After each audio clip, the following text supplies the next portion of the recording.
हे लंकेश, यदि आपको अपने योद्धाओं की शक्ति पर बड़ा मान है तो मैं श्री राम की ओर से आपके समस्त योद्धाओं को चुनौती देता हूं।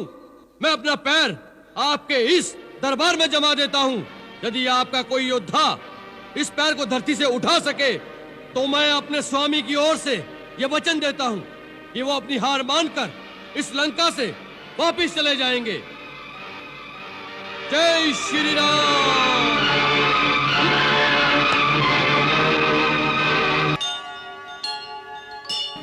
आप राजा की बात करते हैं लंकेश्वर। मैं जिनका दूत हूं वो तो राजाओं के भी राजा है, राजेश्वर हैं।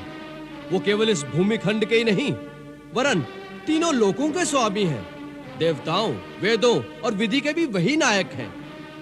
मैं उन्हीं त्रिलोकेश्वर का, श्री राम का राजदूत हूं।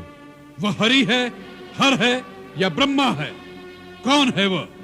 तुम इतने बड़े बड़े वार्तालाप जिसके लिए सुना रहे हो, उस तुम्हारे राम की वास्तविकता केवल इतनी ही है कि वह एक भटकता हुआ वनवासी है जिसे अपने राज्य से भी निकाल दिया गया है।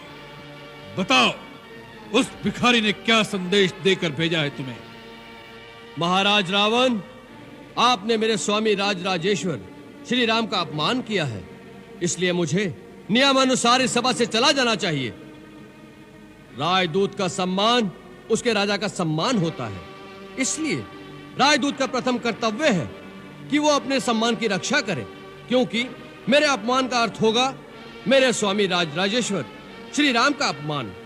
इसलिए मेरे लिए अब दो ही रास्ते हैं।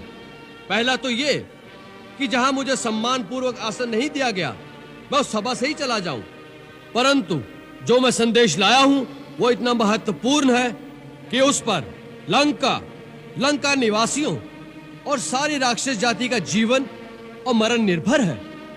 इसलिए मेरे लिए दूसरा रास्ता यही है कि मैं महाराज रावण, आपने मेरे स्वामी राजराजेश्वर श्री राम का अपमान किया है, इसलिए मुझे नियमानुसार इस सभा से चला जाना चाहिए।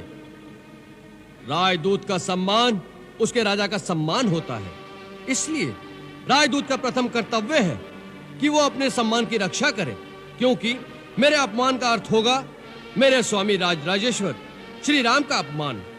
इसलिए मेरे लिए अब दो ही रास्ते हैं। पहला तो ये कि जहां मुझे सम्मान पूर्वक आसन नहीं दिया गया मैं उस सभा से ही चला जाऊं, परंतु जो मैं संदेश लाया हूं वो इतना महत्वपूर्ण है कि उस पर लंका निवासियों और सारी राक्षस जाति का जीवन और मरण निर्भर है। इसलिए मेरे लिए दूसरा रास्ता यही है